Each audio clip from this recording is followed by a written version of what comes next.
Welcome back to Action Figure Obsession. It's another middle of the night, sleepless night edition, and kind of a follow up to my 800th video that I did a few hours ago. Got a comment that the final swing Tom Holland Spider Man here on the right looks to be the best movie Spider Man figure that Marvel Legends has yet produced, and I think that comment is accurate. It's a little on the short side, of course, but that is because it's, relatively movie accurate, or rather accurate to the height of the guy that plays Spider-Man in the Marvel Cinematic Universe movies, Tom Holland. That is a Tom Holland figure, Tom Holland Peter Parker figure from the Tom Holland and not Tom Holland, the Peter Parker and Ned Leeds 2-pack, surprise 2-pack that came out a couple of years ago. I'm not even sure which movie it was timed to coincide with, whether it was Far From Home or No Way Home. I found this the 2-pack in a vintage, not vintage toy store, although they did have some vintage toys, but it was more a like a thrift shop discount store, specialized mostly in new stuff. They didn't have a whole lot of action figures. It was one set of the Peter Parker and Ned Leeds package, 2-pack, words are hard, that I think, that 2-pack was probably at least $40 when it came out, and I think it was something like 28 or $30.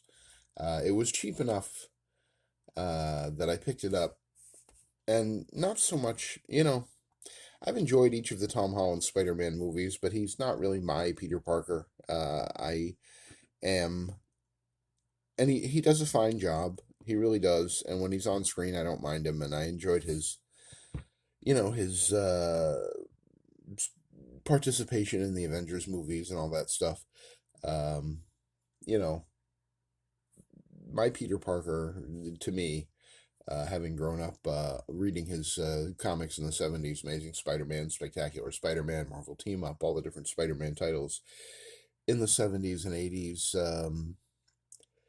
And I realize Tom Holland is a grown adult, but he just doesn't seem like my mind's eye version of Peter Parker. But none of the actors that have played him in the movies really do. And that's fine. It's a me problem, not a them problem. And obviously, these movies make money and people enjoy them, and that's fine. I think this figure is really quite spectacular. From the look at the detail on his shoes, um, the color choices of the color palette, I'm sure they're movie accurate to some scene in the movie. He has a removable backpack that actually has a little bit of paint on it to kind of sell that it's not just a piece of crap. The straps are painted, and all the different what are those pens that he's got in it, or just zippers? I'm not sure. I guess they're zipper pulls. But it's nice. It's and it conforms to his body, and it doesn't weigh him down or make him want to fall back. This figure feels nice and solid. The head sculpt is definitely good. That's Tom Holland playing Peter Parker. It definitely is. And it's a good figure. It really is. The that whole set was good. Him and Ned. See, I would go, and I have the Ned Leeds on the work table too, but his backpack is super heavy, and he is very unstable, and I don't want to cause a mass casualty event. I do have, I think I can, all right, I gotta reach a little. Hopefully I don't knock anybody over. Come on. Yeah. I know she won't fall over. That is, the MJ figure. Tom Holland's, so far as I know, real life, love interest and love interest in the Spider-Man movies. MJ, she plays in the movies, not Mary Jane, due to licensing weirdness with the Spider-Man IP and how, Marvel doesn't quite control it the way that it does the Avengers or some of their other properties. They have like they share the responsibilities, or well, they share the profits, really, is with Sony, because Sony had that license from a million years ago when the Sam Raimi movies were being made. And oh, the other thing I want to mention about the look at the shirt. See his little plaid shirt there, and then just a little tiny bit peeking out under his sweater. It was very nicely noticed detail there. I like that. The MJ figure. Whoa. Okay, maybe she is gonna fall over. The MJ figure. So, okay, no mass casualty events today. This went widely to clearance, as you would expect. Female figures and people of color, represented in action figure form, often get left behind on the pegs. Or if you want to be charitable about it, and not assign it to sexism and racism in the action figure collecting community, which I do, but only because I've been observing that community for over 50 years. But the Zendaya slash MJ figure was went to clearance, like at Ollie's and Ross, for $6.99 or $9.99. It's a nice figure. The likeness is good.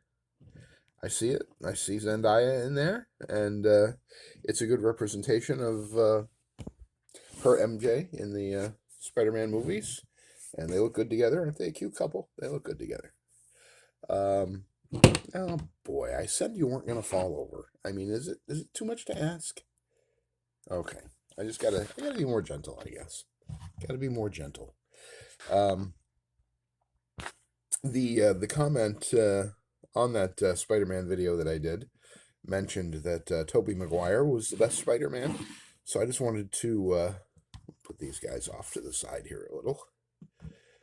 All right. But, we're not entirely going to erase them from the discussion. These are the three. Okay, so there was a 3-pack when No Way Home came out. There was a Marvel Legends 3-pack that had these three characters: the Tobey Maguire Spider-Man, the Andrew Garfield Spider-Man from Amazing Spider-Man 1 and 2, and then the Tom Holland Spider-Man. But the 3-pack was widely criticized for its accessory loadout, and it did not have unmasked alternate heads. The two Spider-Man on the left here, Tobey and Andrew, are the retro carded repaints. Well, sort of retro card, right? But single carded re-releases of those 3-pack figures that they then somehow magically found the ability to include unmasked heads with, so they could sell you the same figure again. New money for old rope. I did, if I felt like digging stuff out, I would. I do have their unmasked heads, and they are pretty good. The likenesses on all those heads were good in that re-release of those three figures. The Spider-Man, the Tom Holland Spider-Man in that set of three single carded figures was the one of those Tony Stark suits from the movies.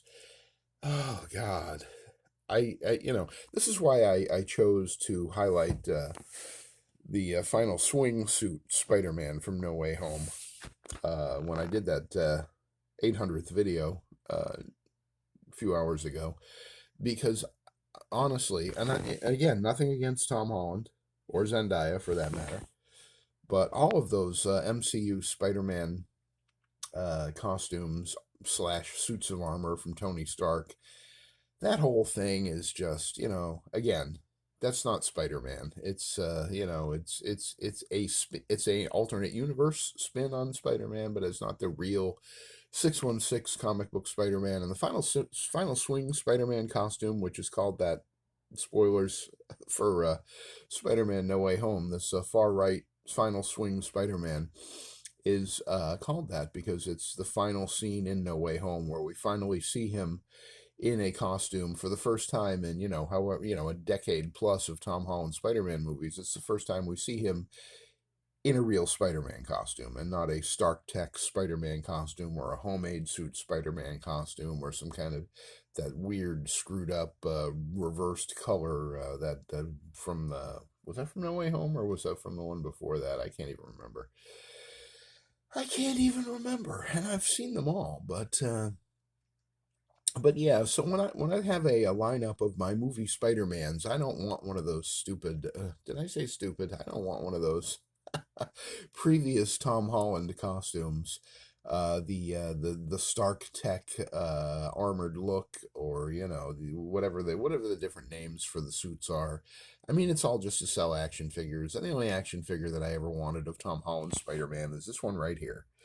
The final swing suit, which probably won't even, the next Spider-Man movie, he'll probably not even wear that suit, or it will be a an evolved version of it or a modified version of it. Probably the only time we're really ever going to see it on screen was in the final, 5 seconds of Spider-Man: No Way Home.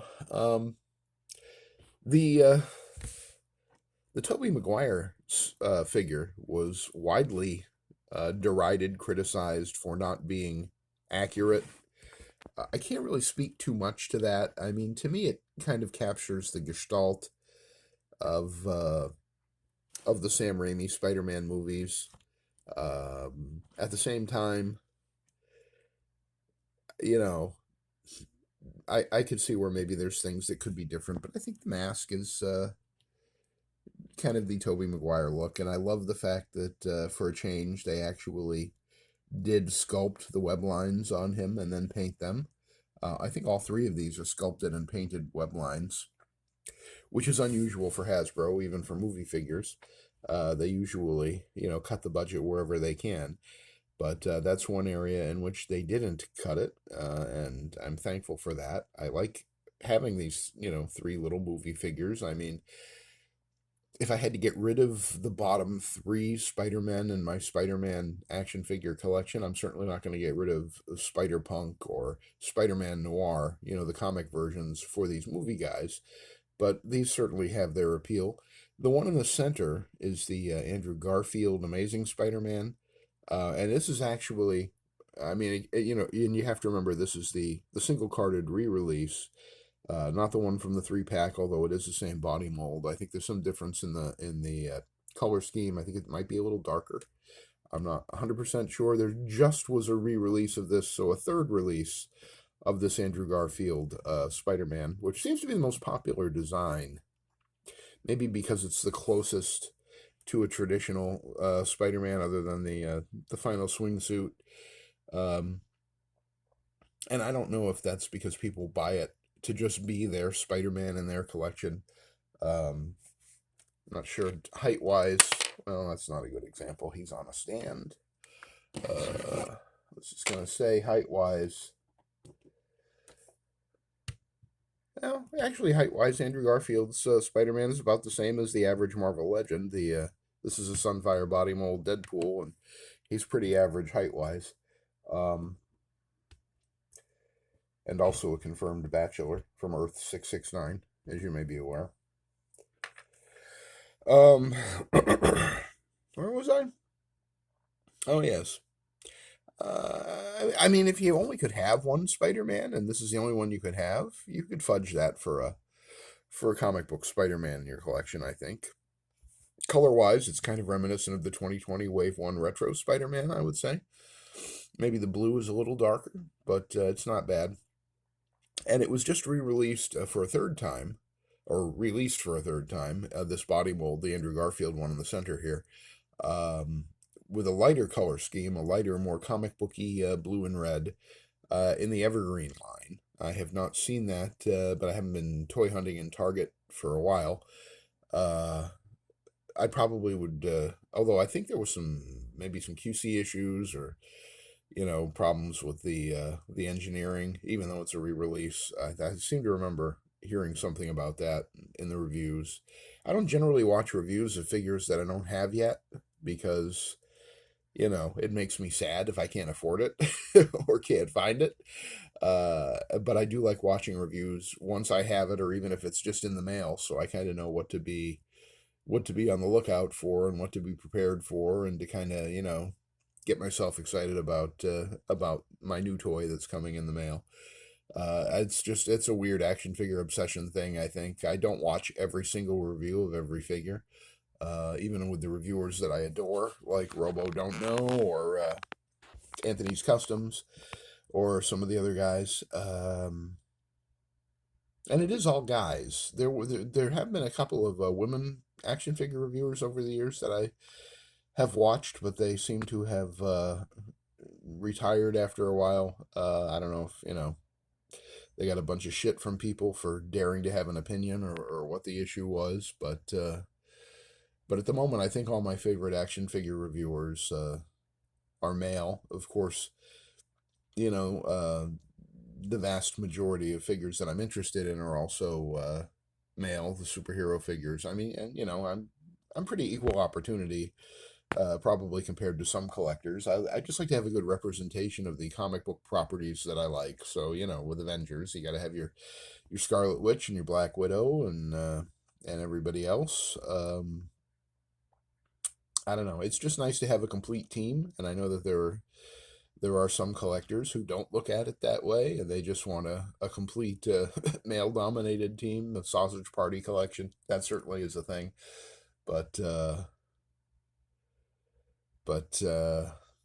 yeah, I don't know why most of the action figure reviewers seem to be male. It's an interesting, and the one that is female that I am aware of that is still active. Uh, Her opinions kind of rub me the wrong way. She's very, very deep into the whole, oh, this action figure sucks because it's too tall, and the official handbook of the Marvel Universe says this character is 5'6", whatever. That kind of I don't know. Oftentimes I just appreciate them because they're good toys, or they look good, or they're a nice representation of the character. They don't have to be perfect. If they had to be perfect, my friends, if action figures had to be perfect for me to like them, I would not have most of these, because Marvel Legends is one of the most imperfect lines of action figures ever created. And I think anybody that doesn't work for Hasbro would admit that.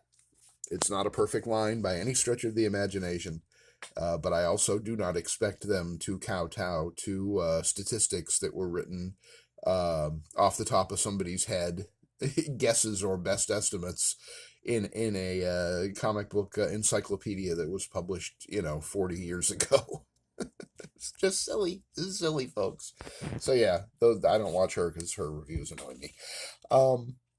She doesn't annoy me, but her that picayune sticking to the goddamn official handbook of the Marvel Universe. Fuck that thing. Yeah, okay, so anyway, I did pick Spider-Man to highlight for my 800th video, which was the most recent video, so this is video number 801, and of course that's not just action figure obsession videos, it's every video on my channel, and I do have other interests. If you look in the playlists, you will find that 700 of those videos, or 700 of those videos are not about action figures. But well, no, that's not right either, because we're coming up on 200. I think this is like my 181st or 182nd action figure obsession. So over 600 of them aren't about action figures. But this one is. And this one is about movie Spider-Mans, and not a top priority in my collection by any stretch of the imagination. I do have the homemade suit one from when the first, Tom Holland first took over as Spider-Man. I have that one because I really like the design. It reminds me of the Scarlet Spider, and I like the homemade look of it. I have these three guys. Any other movie Spider-Mans on the table here? I don't think so. I don't know that I have any other movie Spider-Mans other than the homemade suit guy. Which is in my Spider-Man display behind me. I'm a comic book guy when it comes to Marvel Legends. When I first got back into Marvel Legends, 2015 or so, I was into the movie figures very strongly. In my naivete, it occurred to me to try to collect every single MCU related Marvel Legends figure, not realizing what the onslaught was about to become of the non-stop machine of Marvel Legends producing Marvel Cinematic Universe figures. And I think around the time the Eternals wave came out, and I really, really was not that interested in that movie. Despite loving Jack Kirby, I don't really feel like that movie was true to his sort of vision of things or his costume designs or anything. So that movie kind of, and if you like it, that's fine. I did watch it. I didn't really enjoy it that much, but I didn't hate it, the way some people did. But that, the Eternals wave, by the time the Eternals wave came out, I was off the wagon of buying every MCU figure just because it was an MCU figure. And by the time Endgame came out, I was so over the MCU. And I enjoyed Endgame, but I just felt like, okay, that was the natural ending of this whole franchise. And I realized it wasn't, but it felt like it at the time. And I kind of purged my collection of MCU figures because enough was enough. How many Chris Evans Captain America figures do I need? How many Captain Americas do I need? Well, there's a couple Chris Evans right there, but those are kit bashes, and brought to you by the drink you shouldn't be drinking at midnight. But yeah, Captain America. I always make an exception for Cap. You know that Cap and Spidey. They're my guys, Brooklyn Queens, right? Um, but anyway, I just wanted to highlight my three favorite movie Spider-Man. This basically represents the entirety of the movies in my collection. I'm not going to ever go all in on all of them. I probably wouldn't even have, Tom and Zendaya over there if they weren't really good figures and really nice representations of the characters. I do have this guy, of course. Stop the presses. Get me pictures of Spider-Man. In fact, I have two of him. It kind of amuses me because he was in a TV show. I think it was called Counterpart or something like that. It was where he played two different versions of himself from two separate realities, and they like met up, and it was like a whole conspiracy about traveling between the two different Earths. And since he came with two different head sculpts, and one was this one and the other one was an angry face, that kind of amused me. The other one is over there, but I know if I grab it, that I'm going to make everybody fall over, and I don't want to do that. I don't want everybody to fall over. Not at 1 o'clock in the morning or whatever the hell time it is. But so I do have a few other Spider-Man movie characters, usually because they were on clearance, and you can bet your ass J. Jonah Jameson back there was on clearance. And so was MJ, although I think I bought her at full retail, but she did go to Ollie's and Ross. These Spider-Men never seem to go on clearance. You ever notice that? You very rarely see a Spider-Man on clearance. You know why that is? That's because everybody loves Spider-Man. That's why. And that's why I always say, if a good Spider-Man comes out and you really like Spider-Man, get a couple. For kit bash purposes, so you can hang one on the wall. For whatever reason, a good Spider-Man figure is almost always a good bet that it's going to go up in value, and I'm not telling you to get another one so you can sell it. I'm telling you to get another one to kind of future-proof yourself if for some reason you decide at some point that you need another one for your collection, then, you can take it off the wall and open it and do whatever with it, or, you can sell it if you want to, because certainly, God knows, there'll be people lined up to buy it. Even the worst Spider-Man figures of the last 10 or 15 years, like the original six-armed Spider-Man and the Kingpin Build-A-Figure wave, or the, that big-time Spider-Man in the 80th anniversary line. That was a peg warmer for a while. There are occasionally Spider-Man figures that are peg warmers. Comic book Spider-Man figures that are peg warmers, but almost inevitably, they always go up in value. The MCU ones, I think probably that's true, too, to an extent.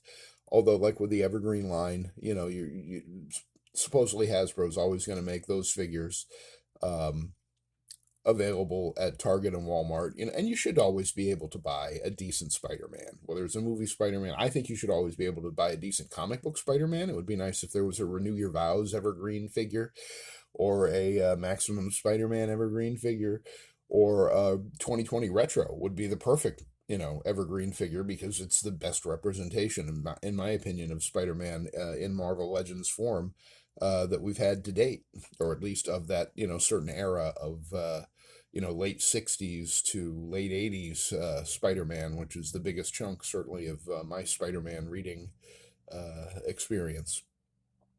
All right, I think Grandpa's reminisced enough about Spider-Man and shown off his Tobey Maguire and Andrew Garfield and Tom Holland Spider-Man from Spider-Man No Way Home. They all look pretty good, right? Um, and I have no problem with any of them. Are they perfect? No. Are they too short? Well, they're too short to fit in with my comic book collection for the most part, but they're a different thing. The movie figures are a different scale. We've talked about that. They're a little smaller, and that's fine. I will never have a place for every MCU Spider-Man figure in my collection because it would just be too many of them, and I dislike many of the costumes, as I said, especially like his suits that Tony Stark built for him or whatever. I just don't care. I just don't care. These costumes represent something that I can see and enjoy and like having on my shelves and like seeing in my collection. The ones that at least remind me in one way or another of Spider-Man's comic book look, because that to me is the look. It is the one that matters, and it's what I'm here for. Thank you for joining me for this late night, somewhat caffeinated edition of Action Figure Obsession. I appreciate you stopping by and spending almost a half an hour with me while I ramble on about Spider-Man again. He's at it again. If you liked the video, please give it a thumbs up. If you hated it, thumbs down. No problem. Go ahead. Do it. I double dog dare you. If you have a comment, if you want to tell me what your favorite Spider-Man movie figure is, I'm all ears. Let me know. Do you have these guys? Are you happy with them? Did you get the 3-pack and feel ripped off when they re-released them with the unmasked heads, and the unmasked heads were like really well done and really well painted? Did you get the new Andrew Garfield Evergreen version in the single box? What's your Spider-Man movie figure hot take? I'm here for it. Leave it in the comments. Subscribe to the channel and hit the notification bell so you're notified whenever I upload a new video, which will probably be sometime in the next 12 to 24 hours. It seems like I'm hitting a pretty good stride of doing at least a couple a day, and that won't last forever probably, but as long as I have caffeine and as long as I have a little bit of free time, I'm going to be here for you, and that is why I am your old pal, Avian and Loaded. This has been Action Figure Obsession, and I will see you on the next one.